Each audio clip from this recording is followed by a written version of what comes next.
my search led me to the study of the spiritual forces with which all of us are blessed. And it was in this field that I came upon a clue which has enabled me to help millions of people to find their earthly destinies.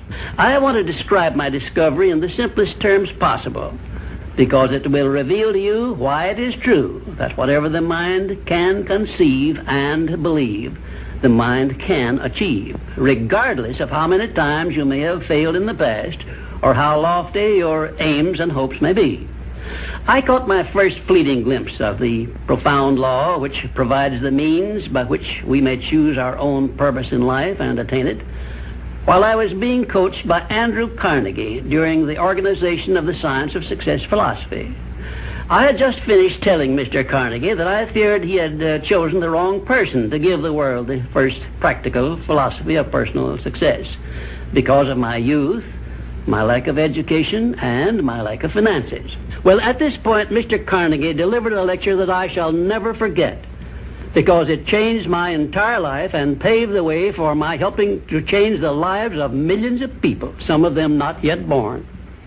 Let me call your attention to a great power which is under your control, said Mr. Carnegie, a power which is greater than poverty, greater than the lack of education, greater than all of your fears and superstitions combined.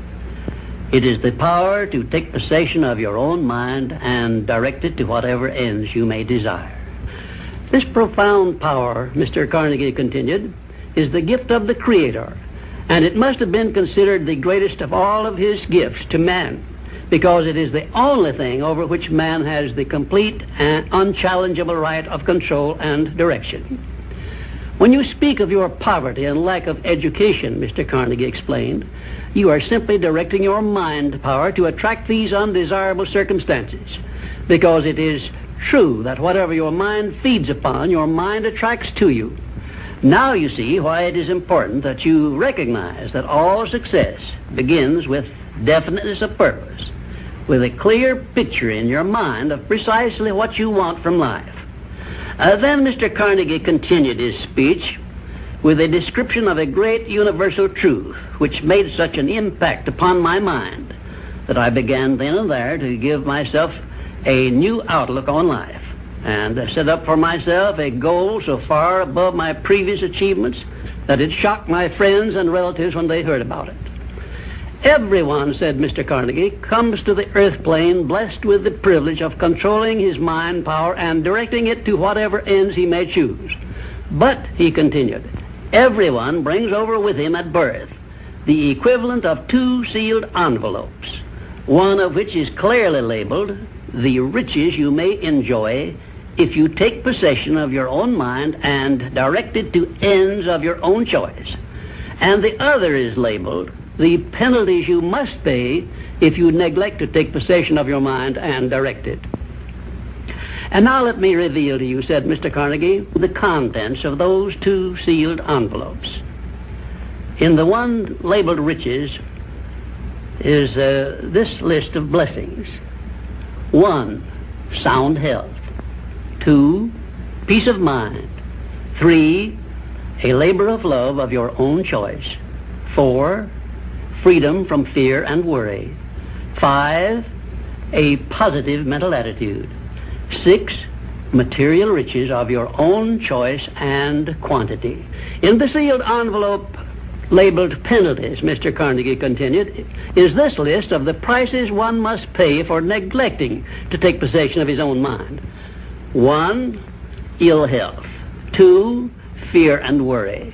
3, indecision and doubt. 4, frustration and discouragement throughout life. 5, poverty and want.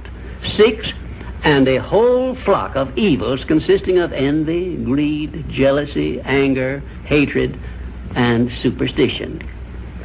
Now, my mission in life is to help you and everyone who needs my help to open up and use the contents of the sealed envelope labeled riches.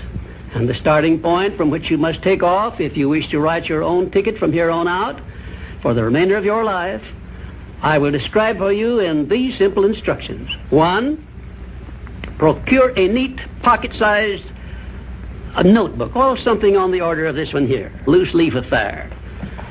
And on page 1, write down a clear description of your major desire in life, the one circumstance or position or thing which you will be willing to accept as your idea of success.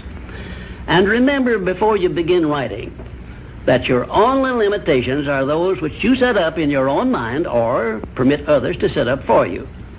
And 2, on page 2 of your notebook, write down a clear statement of precisely what you intend to give in return for that which you desire from life. And then start in right where you stand now to begin giving. And 3, memorize both of your statements, what you desire and what you intend to give in return for it. And repeat them at least a dozen times daily. And always end your statements with this expression of gratitude for the blessings with which you were gifted at birth. I ask not, O divine providence, for more riches, but more wisdom with which to accept and use wisely the riches I received at birth in the form of the power to control and direct my mind to whatever ends I desire.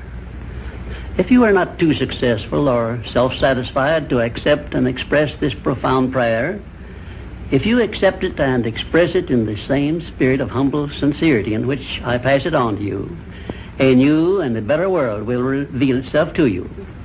A world in which you will see reflected the circumstances and the things which you yourself have created. And now let me close this, our first visit, with my favorite expression of gratitude. O divine providence, I ask not for more riches, but more wisdom with which to make wiser use of the riches you gave me at birth, consisting in the power to control and direct my own mind to whatever ends I desire.